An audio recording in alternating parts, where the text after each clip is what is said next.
since the Great Recession. Years of mismanagement and chronic under-budgeting, alongside a structural imbalance between what New York City sends to the state and what we receive in return, have taken a toll. We cannot close this deficit with savings alone. We need new revenue, and we need a structural reset in our relationship with the state.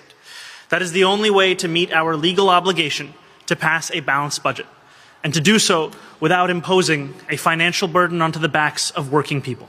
I'm glad to partner with Speaker Menen as we call upon Albany and deliver a balanced budget. Together, we are extending the executive budget deadline from this coming Friday until May 12th, because a crisis of this scale cannot be solved without state action. I want to be clear. We are not simply asking others to act. New York City is doing our part.